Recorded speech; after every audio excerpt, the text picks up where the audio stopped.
that the fundamental strategic question in Europe is, where is that line? The Iron Curtain, the Warsaw Pact, the eastward expansion of NATO. Where is Ukraine? And where does Russia fit into Europe?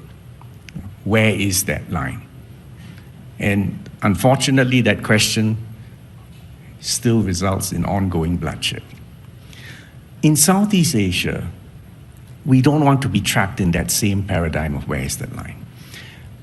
The preferred strategic model for all of us in Southeast Asia is to make sure that the two superpowers, the United States and China, and the middle powers, including India, Australia, the Middle East, have skin in the game and have a stake in our continued peace and prosperity. And that we do not want Southeast Asia to become, again, an arena for proxy wars. So can you see we are on a completely different, operating on a completely different paradigm. What my former Prime Minister said, in Southeast Asia, we believe in overlapping circles of friends, which means your circle may be different from mine, but they're overlapping circles. And we truly believe in win-win arrangements. We are champions at negotiating free trade agreements. I mean, from a Singapore perspective, over 90% of my trade is covered in some free trade agreement or the other. We are strong proponents of the WTO. We engage in multilateral, plurilateral arrangements, but we still make all these stepping stones to ultimately a free trade area for the world. Right? So it's a completely different paradigm. So when you pose the question, do you want to be forced to choose sides? Of course we don't. That goes against our organizing principle. But having said that, we don't control the agenda in Beijing and Washington. What I can say from direct experience over a decade is that so far, both sides reassure us we're not forcing you to choose sides. Now, I will take that at face value, but it is a delicate balancing act. But do you feel like it's becoming harder to do that delicate balancing act? It will become, let's put it this way, in a period where you've reached an end of an era and the rules are no longer underwritten, and any student of history will know the most dangerous phase is the interregnum between one world order and an inchoate new world order. Are we in that interregnum? Yes, we are. Are we witnessing hot wars in Europe, hot wars in the Middle East? Yes, we are. Are we anxious about potential rising tensions in the Pacific, in the South China Sea, in the Straits? Yes, we are. So I am concerned, and on a macro level, that this is a very dangerous time geopolitically. This is a very unconducive time for trade because of the profound damage to an architecture which has served us well for 80 years. And I may add, the United Nations and the Security Council is essentially paralyzed. So there are enough reasons for amber lights to be going off. And it's not just because of Washington and Beijing. I'm trying to take a broader and longer view of what's happening in the world. So I want to ask you on China. One of the interesting slight differences of opinion last night between Nick and Zani and their talk. Yes, I replayed his session twice last night. Twice. You deprived me of an hour of sleep. So the one area where they had a slight disagreement was China and the US have been essentially in a game of economic chicken over the last few months. I think Zani's view was that China came out on top. Nick's view was not necessarily. Actually, the US had measures it used. How do you see it? I don't think China sees it as a chicken game. I think their posture right now has been to stand firm. Right? As I said earlier, they have a high threshold for pain. They have a longer-term perspective. They have leverage. Right? But at the same time, they would still much prefer the system continues with appropriate reform. Right? So they're still holding out and it's not just China. Frankly, the rest of the world still holds out hope that a reformed global architecture, politically and economically, will emerge. And maybe let me answer what we are trying to do in Southeast Asia. For Singapore and my Southeast Asian neighbors, we have ASEAN.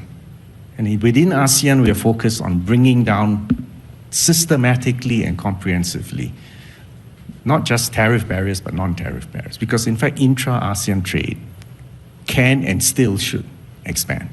We are also members of overlapping multilateral free trade agreements. So for instance, we've got the Regional Comprehensive Economic Partnership, which is the 10 ASEAN countries plus 5, China, Korea, Japan, Australia, New Zealand. Singapore, and I think another 3 more ASEAN states, are also members of the CPTPP. Now, the TPP, which is its predecessor, is worth unpacking. The predecessor to the TPP was the P4. In fact, it started off as Singapore, Brunei, New Zealand, and Chile. 4 little minnows.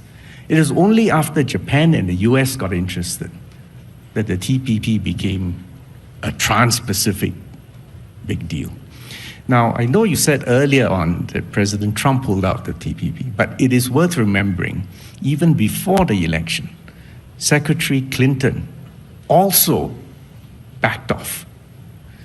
The point here is, again, not to personalize it, but to understand that within domestic politics of America, there's been a pushback against globalization, free trade, impact on industrialization, and so on, and so forth. What we are now trying to assemble is the CPTPP and the EU, which makes quite a natural partner for globalization, rules-based trade integration, to explore whether we can do some sort of partnership between the EU and the CPTPP. And there are others, for instance, the CPTPP had 11 because America pulled up, but we now have 12 because the UK has joined, and there are others in the queue. So can you see what we're trying to assemble is a coalition of the willing who still believe in globalization, economic integration, and free trade. US trade with Southeast Asia, I think it runs at somewhere about $500 billion. If you look at China's trade with Southeast Asia, it runs at about $1 trillion US dollars, so a factor of 2. But beyond trade, let's look at investment. And if you look just in the year, say 2024, you'll find that in fact the flow of FDI from US to Southeast Asia is 4 times that of China. And these are things which people don't delve into numbers. Is that gap shrinking or is it fairly constant? Well, if you look at in terms of stock of FDI, the US stock of FDI in Southeast Asia is something like $500 billion. Because China came on later, I think the ratio is about 1/10 of the US. So my point I'm making is that yes, look at trade, these are significant numbers, but look at investments, because you can trade with anyone, but investment requires a certain belief, a certain optimism, a certain confidence in the future. So in Trump 1.0, whenever I met the president, I used to tell him, "Sir, you have a trade surplus against Singapore." Initially, he didn't believe me, and I said, "No, these are figures from your own BIS." I made a point. And he still didn't believe them. Well, he came round to it. The next time I met him, I repeated it. He said, "You must be the only one." I said, No, we're not the only one. So for us now to be subjected to a 10% baseline, when we in fact have had a free trade agreement with the US since 2004, and the US has a trade surplus against us, obviously, as far as we're concerned, doesn't quite compute. But actually, the problem goes far deeper than this. Because you could say, well, 10%, and if 10% is baseline and universal, this is just a revenue-raising measure on the part of US, and after all, the US does have a deficit. You could say, not such a big deal. But it goes far, far more than that, because it, in fact, is a repudiation at a very fundamental level of this principle called MFN, Most Favored Nation, which is Article 1 of GATT, a foundational article of the WTO. And if the US, of all superpowers, abrogates this, it gives ideas to everyone else in the room. So my point is, instead of a rules-based global system that promotes trade, you now have a system where every trade agreement becomes a bilateral arm wrestling match. And can you see how hostile that would be to a tiny city-state with trade 3 times our GDP? So we're worried at that level. But there's another level in which what's happening now is deeply worrying. Because if you impose tariffs, there will be strong temptation from the other side to impose reciprocal tariffs, and you end up in an escalatory spiral. So far, not there yet, but if things really get off the skids, we're back in the 1930s. And we all know that was not a glorious period for economics, for globalization, and for peace and stability.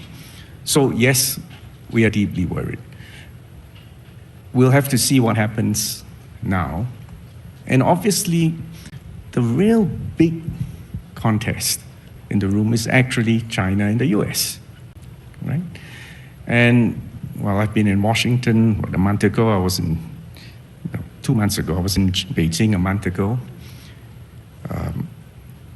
Actually, let me let you in on not really a secret, but the Chinese are in a confident mood. Why? Because number one, you say, look, this trade tensions just turbocharges our efforts at self-reliance. It is a spur to our people that you can't be complacent, you can't take the world for granted, and we need to speed up this journey for self-reliance. So making virtue out of a necessity. Number two, and I think that's become clear even to the US now, China has leverage. Take rare earths, critical minerals, for instance. So it's not as if your counterparty has no agency. And third, China has a much higher threshold for pain than others. And whatever the criticisms you may have on political systems, China has a system which is capable of a long-term outlook. So it's in a state of confidence. Now, that does not mean that China actually wants to wreck the global trading system, because I mentioned Singapore as a beneficiary of Pax Americana and the other Asian tigers, but actually the biggest beneficiary of the last 80 years has been China, especially after reform and opening. So China is not a revanchist power from an economic perspective. So they would still much prefer a modus vivendi with America, and that does require respectful, candid, constructive conversation in the room. That Singapore is the only political entity outside China and Taiwan where 74% of us have Chinese ancestry. This gives us both a special vantage point, a special understanding, but also puts us sometimes on adds additional stress to us. Let me put it to you this way. We have long-standing friendships across both sides. To answer your question specifically, we do not believe that kinetic action is inevitable. We don't believe that. And I do not believe that that is China's first choice either. But having said that, strategic ambiguity, which prevailed now for 53 years, America did enough to deter China from embarking on kinetic action, but it also projected enough ambiguity to deter Taiwan from declaring independence. But over 53 years, the relative power has shifted. And also, although everyone proclaims that they are maintaining the status quo, you know as well as I do that everyone is salami slicing, slowly but surely. So that's why this is a moment of danger. But if you accept my hypothesis that kinetic action is not inevitable, then the question becomes, well, how are you going to avoid that? And how do you reduce the chances of accidents and miscalculations spiraling and escalation? And again, the standard diplomatic answer, which I think Nick and I will certainly agree, is you need to sit down and talk, arrive at a modus vivendi. You need to make sure you deploy forces in a way that they don't even accidentally get into collisions. And mind you, there was a collision.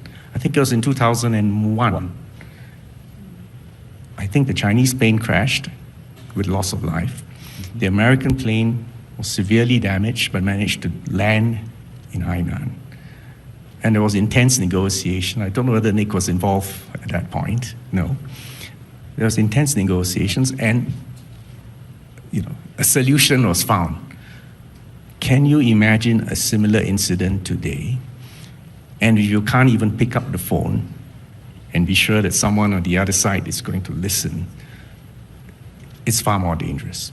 So our hope is that there will not be a war, since it's not inevitable and it's unnecessary, but that everyone can calm down, talk, and there are many situations in diplomacy which cannot be resolved overnight.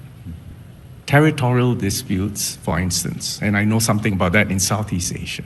And sometimes diplomats need to understand you need to leave it to future generations. Right?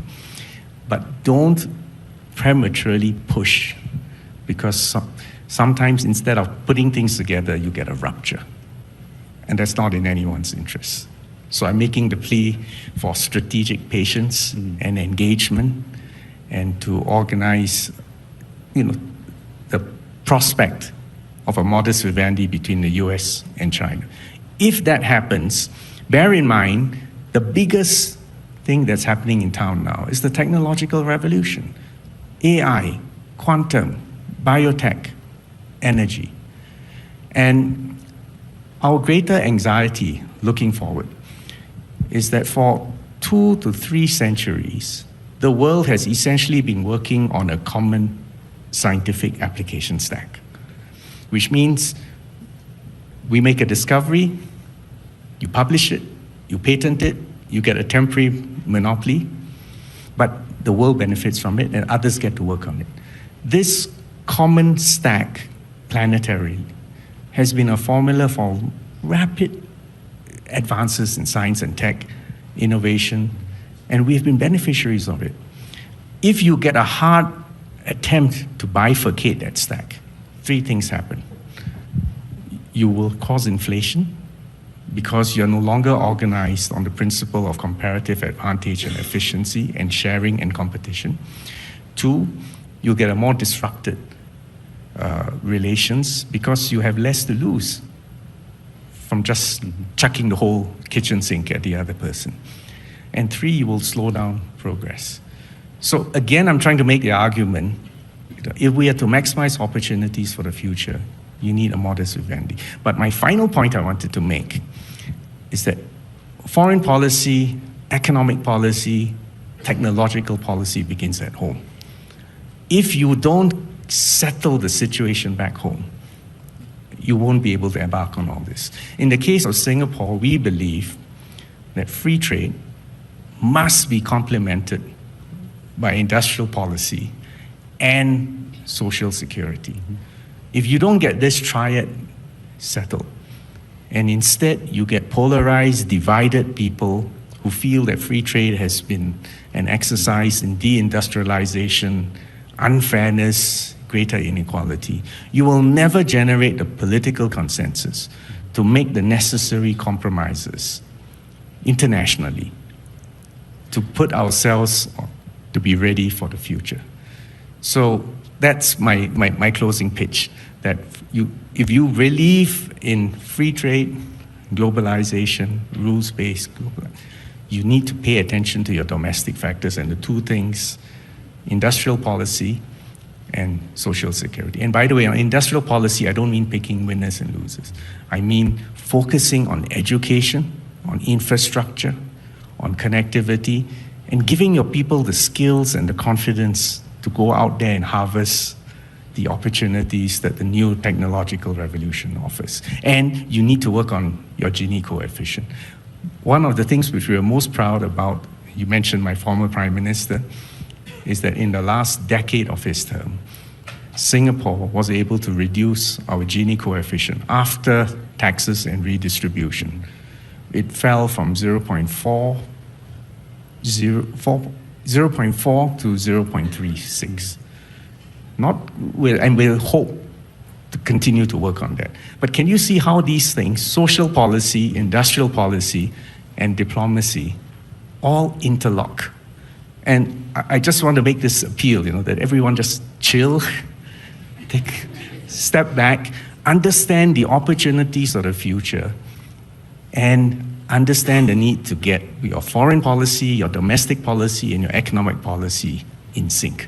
If we can do that, we have a second win for another season of opportunity.